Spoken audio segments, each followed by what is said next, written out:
누가복음 12장 13절부터 21절 말씀까지입니다. 우리 찾으셨으면은 우리 교독하면 좋겠습니다. 우리 함께 교독하도록 하겠습니다. 무리 중에 한 사람이 이르되 선생님 내 형을 명하여 유산을 나와 나누게 하소서 하니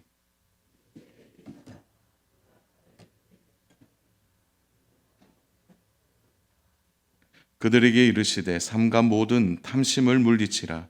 사람의 생명이 그 소유에 넉넉한 데 있지 아니하리라 하시고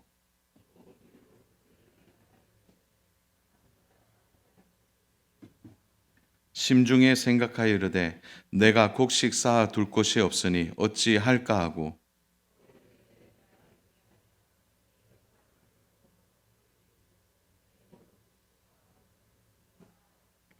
또 내가 내 영혼에게 이르되 영혼아 여러 해 쓸 물건을 많이 쌓아 두었으니 평안히 쉬고 먹고 마시고 즐거워하자 하리니 하되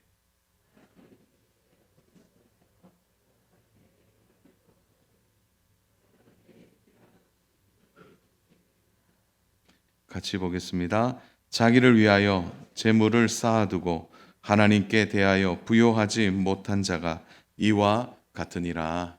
아멘. 그들은 이제 어리석은 탐심에 대한 부분을 말씀을 통해 좀 함께 은혜를 나누고 우리의 삶을 다 말씀 앞에 세워보고자 합니다.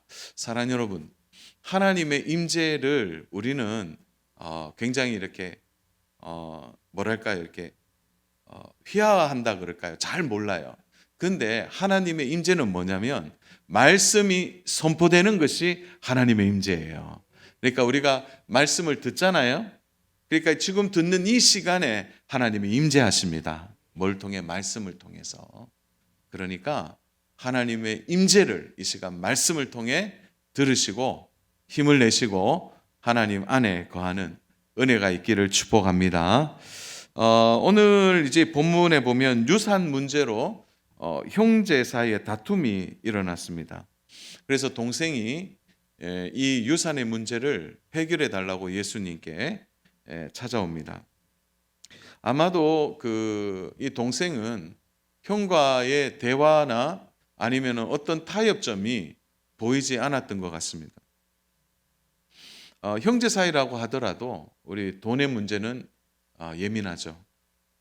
특히 유산의 문제는 참 어렵습니다. 시대가 바뀌고 문화가 바뀌어도 고대 사회나 오늘 우리가 사는 지금 시대나 이 물질 문제, 특히 돈의 문제는 너무나 힘들고 어려운 문제입니다. 예수님은 이 형제들에게 이 문제에 대하여 분배가 잘못되었다든지 형이 양보해야 된다든지 아니면 동생이 참아야 된다든지 그렇게 말씀하지 않으셨습니다. 방법적인 문제는 전혀 말씀하지 아니하시고 우리 14절을 볼까요? 이르시되 이 사람아 누가 나를 너희의 재판장이나 물건 나누는 자로 세웠느냐 하시고 예수님은 이 유산의 문제가 공평하게 나눈다고 해결될 것도 아니고 또 분배의 문제에 있어서 양쪽을 만족시킬 만한 것으로도 이 분쟁이 해결되지 않는다는 것을 말씀하시고 전혀 다른 근원적인 문제에 대해서 말씀하고 있는 것을 보게 됩니다. 그래서 유산 문제나 이 돈의 문제는 많이 가졌느냐 그러면 해결되고 두 쪽 다 만족할 만큼 되면 해결되는 것이 아니라 그 근원 안에는 우리의 죄의 근원 중에 하나인 이 탐심의 문제가 그 안에 들어있음을 말씀해 주시는 거죠. 그래서 15절을 우리 보고 있습니다. 15절 같이 한번 읽어볼까요? 시작.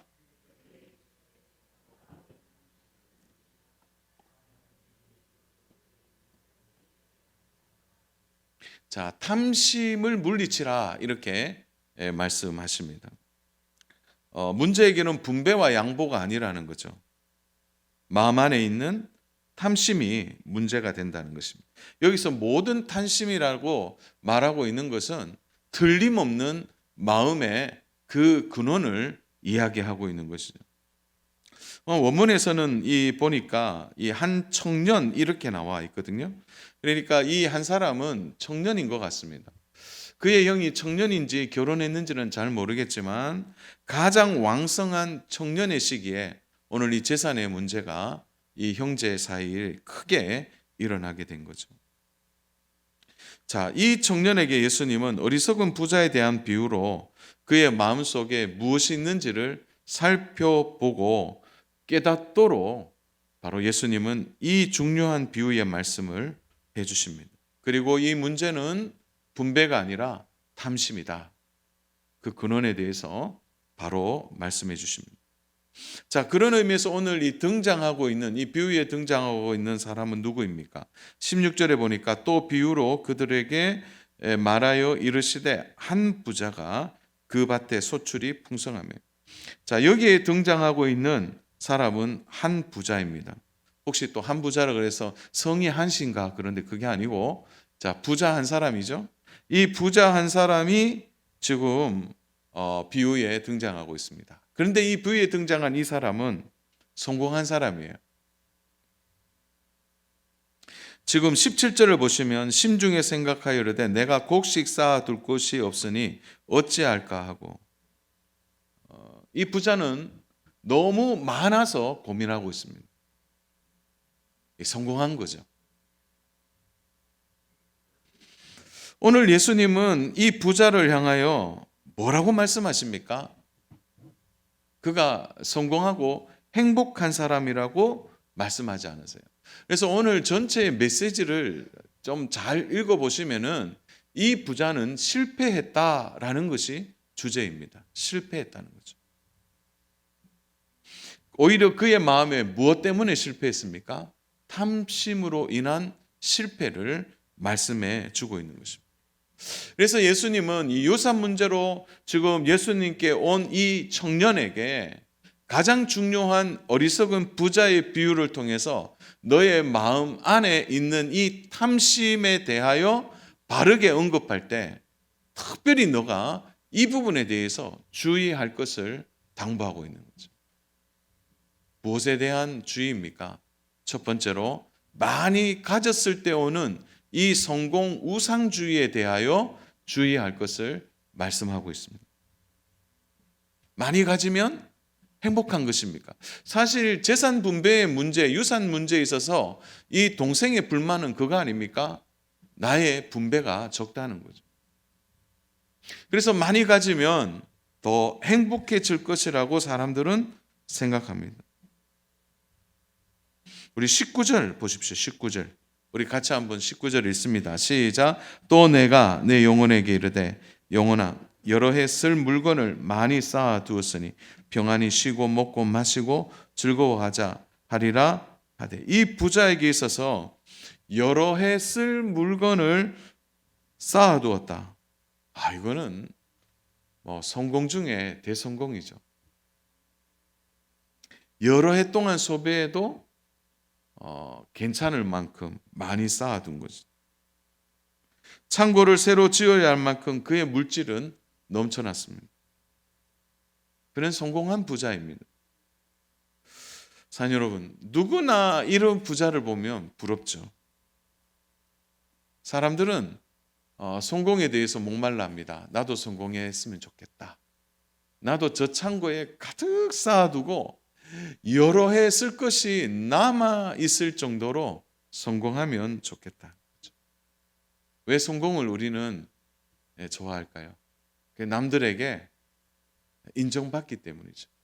인정도 받고 또한 남들에게 무시당하지 않고 또 사람들에게 대접받을 수 있기 때문입니다. 오늘 예수님은 이 성공한 부자에게서 무엇을 보라고 하시는 것이죠? 이 성공이 바로 너의 우상이 될 수 있다라고 말씀하시는 거예요. 탐심이라는 것이 영적으로 들여다보면은 곧 우상 숭배가 되기 때문이죠. 우리 골로새서 3장 5절 우리 다 같이 한번 읽겠습니다. 그러므로 땅에 있는 지체를 죽이라. 곧 음란과 부정과 사욕과 악한 정욕과 탐심이니 탐심은 우상 숭배니라. 성공하려고 하는 마음은 곧 우상 숭배와 연결되어 있습니다. 탐심이죠. 사랑 여러분, 왜 우리가 성공하려고 합니까? 왜 또 성공을 우리는 좋아하게 될까요? 성공하면 모든 생활에 안정을 얻을 수 있다고 생각하기 때문에. 사랑 여러분, 그러나 이게 진짜 성공일까요? 오늘 이 부자의 성공의 이유는 딱 하나입니다. 자신을 위한 성공입니다. 우리가 이 부자를 인간적으로 보면 결코 어리석은 사람이 아닙니다. 아침에 일찍 일어나고 또 저녁 늦게까지 수고합니다. 여러분, 이 부자가요, 그냥 막 재물이 많다 이렇게 보시면 안 돼요. 그 과정에서 그가 쌓을 것이 없을 만큼 창고에 들일 만큼 풍성한 이유는 그 부지런하게 살기 때문이에요. 성실한 사람입니다. 요즘으로 얘기하면 자수성가한 사람이라고 말할 수 있죠. 그는 성공한 사람입니다. 근데 세상적으로 보면 전혀 문제가 없는 사람이에요. 열심히 해서 모았기 때문이죠. 오히려 세상 사람들에게 더 인정받는 사람이에요. 성공의 모델이 될 수 있습니다. 그러나 진짜 그에게 문제가 무엇입니까? 오늘 이 부자의 말을 여러분 여러 번 한번 되새겨 보세요. 17절부터 19절까지 계속 보면 나라는 인칭 대명사가 계속 나옵니다. 내가 나의 것, 나의 곳간, 내 모든 곡식, 내 모든 물건. 그래서 세 구절 안에 무려 12번이나 나옵니다. 내가라는 단. 온통 나이죠. 자신밖에 보이지 않는 것입니다. 사랑 여러분, 성공에 대하여 성경이 성공하지 마라 이렇게 말하는 게 아니에요. 그 성공의 내용 중에 그가 지향하고 있는 것이 어디냐라는 거죠. 그는 자신을 위해 성공하려고 했던 것입니다. 자기 사랑에 빠져 있는 것입니다. 다른 것이 보이지 않는 거죠. 우리는 이 땅을 살아가고 세상을 살다 보니까 이런 사람들을 우리는 가끔 만납니다. 여러분, 그런 사람 만나니까 어떻든가요? 무서운 것이죠. 그에게 있어서 다른 것이 없어요. 여러분, 오늘 본문 어디에를 보세요. 그가 하나님에 대해 의식한다든지 다른 사람에 대해서 의식하는 내용이 한 구절도 나오지 않습니다. 온통 자신에게만 집중되어 있는 거예요. 그에게는 어떤 여유도 넉넉함도 보이지 않습니다. 왜요? 빨리 지어서 자기의 것을 지켜야 하기 때문이죠. 누가복음 16장에 보면 부자와 나사로에 대한 이야기가 나옵니다. 근데 그 부자가요, 자기 집 앞에서 서서히 죽어가는 거지 나사로에 대해서 전혀 알지 못합니다. 알기는 알아도 관심이 없습니다. 왜 그렇습니까? 온통 자기에게만 집중되어 있기 때문에 그런 것입니다. 사랑 여러분, 탐심이 무서운 이유가 뭡니까? 탐심이 무서운 것은 탐심은 자기에게만 집중하도록 만들기 때문에. 우리가 물질에 집착하는 사람들을 보면은 여유가 보이지 않아요. 모든 기승전결이 돈입니다. 저는 처음부터 끝까지 돈 얘기만 하는 사람들 보면 무섭더라고요.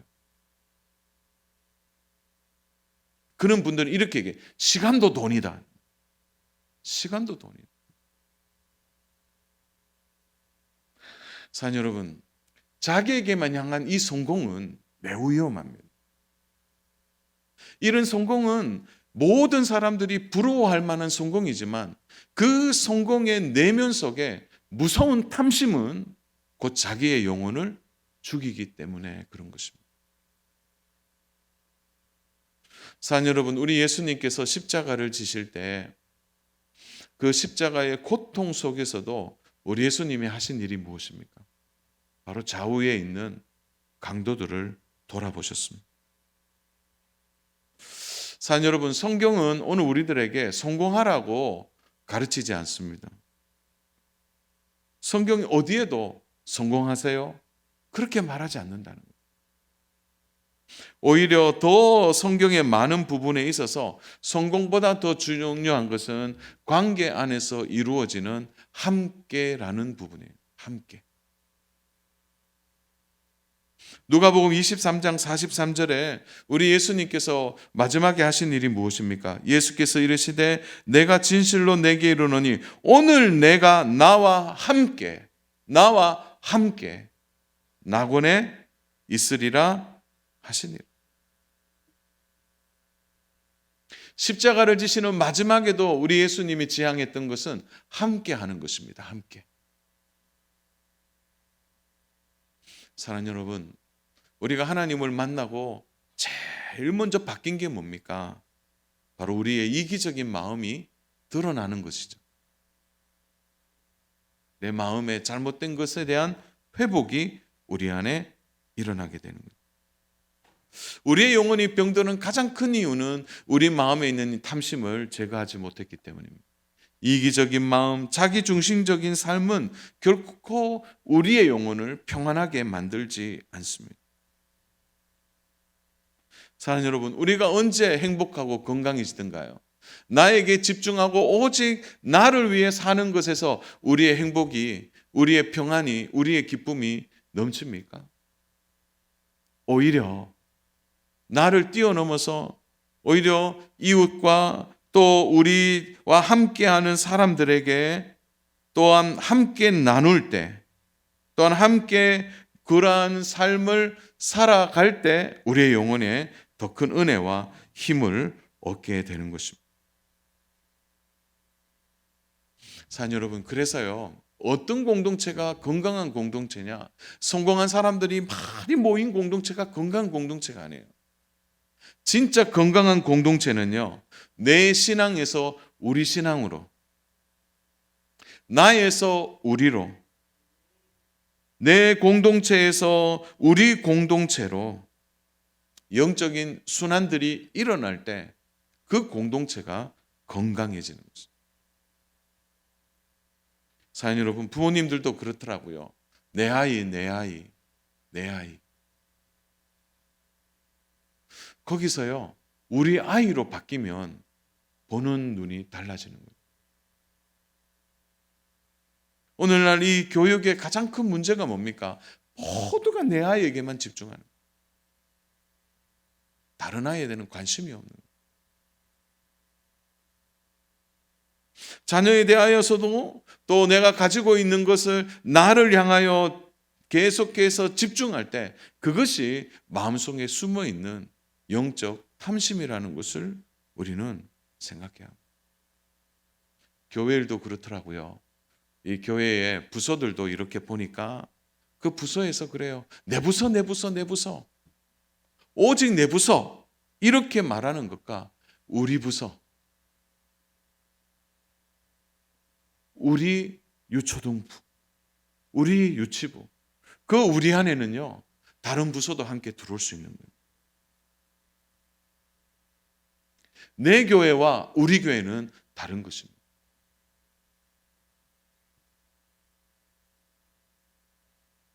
오늘도 나에게서 오직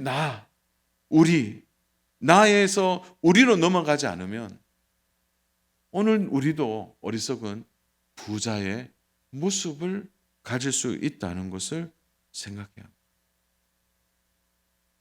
사랑하는 여러분, 이제 한 해가 저물고 내년이 다가오는데 참 연말이 되면 목회자로서 가장 큰 고민이 뭐냐면 내년에 섬길 교사가 없어요. 내년에 이 부서 저 부서에 좀 하면 좋은데 그런데 보면은 아직 우리 공동체에 대한 생각들, 내가 좀 거기에 헌신해서 함께라는 이 사실을 좀 공용할 수 있는 분들이 우리 공동체에 많아져야 공동체가 건강해질 수 있는. 성공한 부자는 아주 행복에 부풀어 있습니다. 이제 창고도 지어야 되고 이제 여러 해 쓸 것을 모아두면 즐길 수 있다고 생각을 한 것입니다. 그러나 그 부자에게 가장 큰 변수가 나타납니다. 우리 20절 보십시오. 우리 같이 한번 읽겠습니다. 시작. 하나님은 이르시되 오늘 밤에 내 영혼을 도로 찾으리니 그러면 내 준비한 것이 누구의 것이 되겠느냐 하셨으니. 하나님이 이 성공한 부자에게 어떻게 호칭하십니까? 우리 20절 어떻게 호칭하시죠? 한번 크게 대답해 보세요. 어떻게 호칭하세요? 어리석은 자에 이렇게 호칭하세요.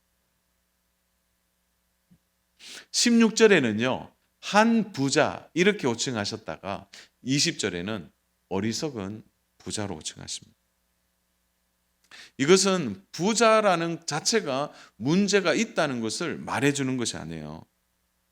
부자 자체는 문제가 되지 않습니다. 그 부자에게 탐심이 문제가 되는 것입니다. 탐심으로 인해 무너진 그 어리석은 자라고 오늘 예수님은 말씀하시는 것입니다. 사랑 여러분, 오늘 이 20절이 참 무서운 이유는요. 하나님이 그 영혼을 부르실 때는 더 이상 기회가 없다는 거예요. 오늘 밤 내 영혼을 도로 찾으리니 오늘 밤에 영혼을 찾는 이 순간에는 아무것도 할 수 없다는 거예요. 하나님이 부르시면 그 인생은 끝이 나는 것입니다. 그때서야 이 부자에게는 자신의 영혼이 얼마나 가장 큰 문제였는지를 알게 될 때는 이미 늦게 되어 버렸다는 거예요. 영혼이 거두어질 때는 더 이상 기회가 없는 거예요. 그냥 허망한 거예요. 그가 가지고 누리고 그 쌓아놓은 모든 것이 그 한 줌 어떤 의미에서 보면은 영혼과 비교했을 때 티끌도 비교될 수 없는 그 영혼의 가치 앞에 그 부자는 무너지게 되는 거죠. 영혼을 거두어 가시는데 무슨 소용이 있습니까? 쌓는데 시간이 오래 걸리지만 영혼을 데려가는 시간은 잠깐이라는 거예요. 사랑 여러분, 탐심이 무서운 이유는 우리의 영혼의 상태를 전혀 알지 못하도록 만든다는 것입니다. 하나님이 데려가는 그날 밤에도 그는 창고를 어떻게 지을 것인가, 내년에는 어떻게 살 것인가, 그리고 여러 해 동안 나는 이렇게 살 것인가를 계획하고 있는 전혀 자신의 영혼에 관심이 없는 이 탐심의 무서운 소용돌이에 이 부자가 그저 빠져 있는 것입니다. 사랑 여러분, 오늘 밤에도요, 우리 주님 부르시면 우리는 오늘 우리 인생을 끝내야 되는 겁니다. 아무리요, 세상 속에서 어마어마한 성공을 하고 세상에 그 어떤 것도 가져도 결정적인 것은 하나님이 쥐고 계세요. 아무것도 아닙니다. 오늘 많은 사람들이 이 사실을 모르고 살아갑니다. 아무리 건강을 위하여 자신이 무엇인가 애쓰고 노력해도요, 하나님이 한번 하시면은 끝나는 게 우리 인생이에요.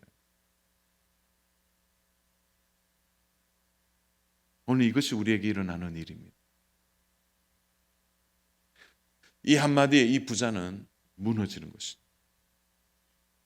주 안에 사랑 여러분, 오늘 여러분의 영혼에 얼만큼 관심이 있으십니까?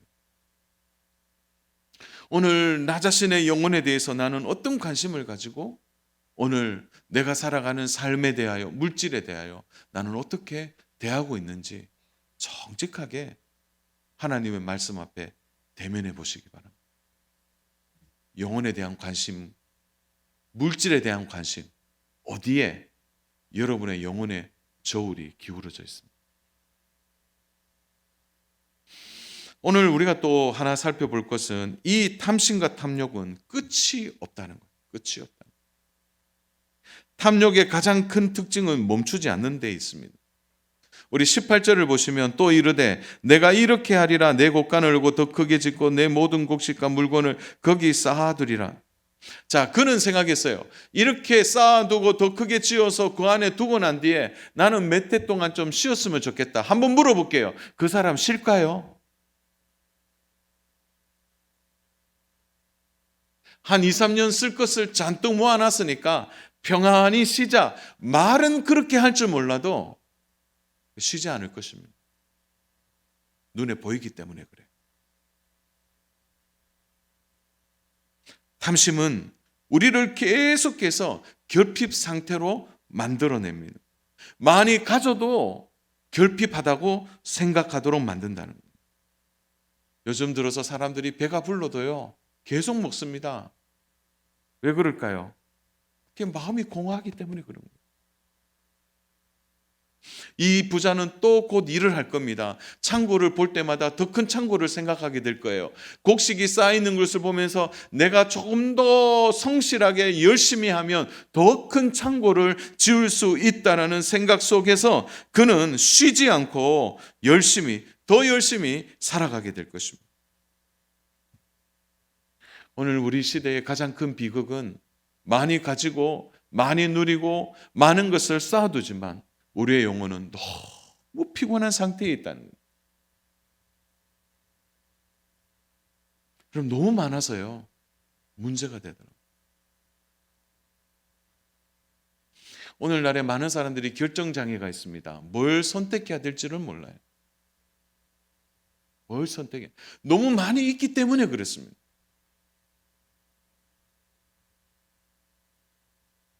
옷이 한 벌, 두 벌인 사람들은 결정장애가 없어요. 그거 입고 나가야 돼요. 그러나 옷장을 여는 순간 뭘 입어야 될지 모르는 거예요. 또 뭐 이렇게 얘기하니까 어떤 분은 입을 옷이 없어요 그러는데, 오늘날 탐심은 우리의 영혼을 오염시켜 버렸습니다. 마음을 분산시키고 더 많이 가질도록 우리를 쉼없이 노동의 현장에 우리를 이끌어내는 것입니다. 저는 과거와 다르게 오늘 사는 사람들이요, 더 열심히 일한다고 생각합니다. 하도 열심히 일을 하니까 노동시간을 제한했어요. 일주일에 몇 시간만 일하라고. 그런데 열심히 살면 우리의 마음이 기뻐야 되는데 자꾸 탈진해요, 사람들. 겉으로는 좋은 것을 누리고 더 많은 것을 가지고 있지만 마음은 탈진되어 있어요. 육체는 피곤해 있습니다. 왜 그럴까요? 결코 영혼에 대한 문제에 결핍을 느끼지 못하기 때문에 그래요. 오늘의 신앙생활도 마찬가지죠. 우리 너무 많은 것을 가지고 신앙생활을 하고 있습니다. 더군다나 나를 위한 신앙생활은 피곤할 뿐입니다. 자신을 위하여 신앙생활을 한다, 자신을 위하여 믿음 생활한다, 이거는요 우리의 영혼을 또 피곤하게 만들 뿐입니다. 사랑하는 여러분, 교회의 공동체는요 서로 연결되어 있어요. 나만을 위한 신앙생활이 아닙니다. 서로 나누고 섬기고 베풀고 하나 되고 서로가 서로의 결점을 채워주고 함께 해주고 함께 짐을 질 때 그 영혼이 회복되고 그 영혼이 힘을 얻게 되는 것입니다. 그러므로 사랑하는 여러분, 우리의 영혼이 힘을 얻고 탐심을 이기는 방법은 함께 하는 것입니다. 나의 에너지를 함께 나누고 나의 재능을 함께 나누고 나의 물질을 함께 나누고 또 교회와 성도와 이웃을 위해 섬길 때 우리의 영혼이 회복할 수 있는 것입니다. 사랑하는 여러분, 섬기는 것이 왜 중요하냐면 섬기는 것은 나의 방향에서 바로 상대방의 방향으로 그것이 물줄기가 바뀌어지기 때문에 섬기는 것이 귀한 것입니다. 섬기면요 우리의 영혼이 갈증이 일으키지 않아요. 여러분, 최고 기쁜 게 뭐예요? 섬기는 겁니다. 함께 나누고 섬기는 것입니다. 예수님은 이 부자의 어리석음을 아시고 그에게 말씀하셨습니다. 우리 마지막 21절입니다. 우리 같이 한번 21절 같이 읽겠습니다. 자기를 위하여 재물을 쌓아두고 하나님께 대하여 부여하지 못한 자가 이와 같으니라. 결국 이 부자의 어리석음과 부자의 결론은 그는 부여하지 않고 실패했다라고 말하는 것입니다. 하나님에 대하여 부여하지 않는 것은 어떤 것을 먹어도 입어도 쌓아도 창고를 크게 지어도 그는 결핍의 상태에서 벗어날 수 없음을 말해주는 것입니다. 사랑하는 여러분, 하나님을 놓치면 모든 것이 무너집니다. 예수님이 말씀하시는 부자는 자기를 위하여 재물을 쌓아두는 자가 아닙니다. 사랑하는 여러분, 진짜 부자는요, 하나님이 자신에게 재물을 주신 이유를 아는 자가 진짜 부자예요. 하나님이 나에게 왜 재물을 주셨지? 하나님이 왜 나에게 이런 물질을 주셨는지, 그 물질에 대하여 하나님 왜 주셨는지에 대해서 바르게 아는 자가 진짜 부자라는 거죠. 그것이 가진 자의 의미이고 가진 것에 대하여 아는 것. 여러분, 그래서요, 제대로 가진 것을 알게 되면 그것이 축복이 되지만 가진 것을 제대로 알지 못하면 그게 고통이 되어버리는 거예요. 사랑하는 여러분, 오늘 21절에 하나님께 부요한 자라는 것은 무엇을 의미하는 것입니까? 모든 것이 하나님께 향해 있는 자가 바로 부요한 자라고 말하는 거죠. 오늘 우리의 재물도 하나님을 향해 있어야 되는 것이고, 오늘 우리의 물질도 하나님을 향해 있어야 되는 거예요. 사랑하는 여러분, 재능도 하나님을 향해 있어야 되는 거예요. 왜 이 부자의 탐심이 문제가 됩니까? 모든 것이 자신을 향해 있기 때문에 그는 결핍의 상황에서 도저히 헤어나올 수 없는 것이 되기 때문입니다. 주 안에 사랑하는 여러분, 이제 연말의 마지막을 정리하면서 오늘 내가 무엇을 위해 달려왔는지, 모든 것이 나를 위하여 달려왔다면 오늘 우리의 이 달려가는 우리의 모습을 바꿔야 할 것입니다. 하나님께 부요한 자가 진짜 성공한 자입니다. 하나님을 향해 있어야 합니다. 말씀을 정리하겠습니다. 천문학자들이 지구에서 50광년에 떨어진 지름 1500km의 작은 이제 뭐라 그러죠? 그거를 별을 발견했는데요. 그 별의 이름이 프록시마 켄타우루스라는 별입니다. 근데 그 별 전체가 다이아몬드로 되어 있다고 합니다. 왜 이렇게 조용하죠? 그 별 자체가 다이아몬드래요. 우리 뭐 요만한 다이아몬드 가지고 뭐 평생 있느냐 없느냐인데 1500km 그 다 다이아몬드입니다. 과학이 발달해서 그 별을 갈 수 있을 때가 되면 다이아몬드 가격이 그냥 끝나겠죠. 아무것도 아니에요. 초대교회가 가장 역동적이었을 때는 언제입니까? 은과 금은 내게 없거니와 내게 있는 것을 내게 주노니 곧 나사렛 예수 이름으로 일어나 걸으라. 초대교회의 역동입니다. 은과 금이 아니에요. 예수 그리스도의 이름입니다. 사랑하는 여러분, 생명은 물질과 돈으로 가치를 매길 수 없습니다. 생명의 근원이 하나님께 있는 것입니다. 하나님을 위하여, 그 예수 그리스도의 이름을 위하여 시간과 물질과 재능과 마음을 드리고 살아가는 삶이 우리 인생의 가장 행복한 삶이 될 줄로 믿습니다. 사랑하는 여러분, 성공의 기준이 달라야 합니다. 세상의 성공은 오늘 우리가 바라보지 말아야 합니다. 오히려 자기를 위해 싸우면 싸울수록 우리는 더 많이 목마를 것입니다. 그러나 나를 향한 것이 아니라 하나님을 향하여, 이웃을 위하여, 성도들 향하여, 또한 교회를 향하여 우리의 마음을 돌리고 거기에 집중할 때 우리의 삶이 달라질 것입니다. 돈이 좀 많다고 성공했거나 남들보다 재산이 많다고 성공한 것이 아니에요. 돈이 없어도 여러분 부끄러워하지 마십시오. 진짜 부끄러운 것은요, 나만 위해 사는 사람이 부끄러운 삶입니다. 하나님의 영광을 위해, 하나님의 나라를 위해 나의 시간과 물질과 마음을 드리고 성도와 이웃을 위해 함께 나눌 때 하나님이 우리를 향하여 성공한 인생이라고 말씀해 주시는 것이죠. 이런 믿음의 삶이 저와 우리 성도님들에게 있기를 주님의 이름으로 축복합니다. 우리 갈라디아서 5장 24절 말씀으로 말씀을 맺겠습니다. 같이 읽습니다. 그리스도 예수의 사람들은 육체와 함께 그 정욕과 탐심을 십자가에 못 박아느니라. 아멘.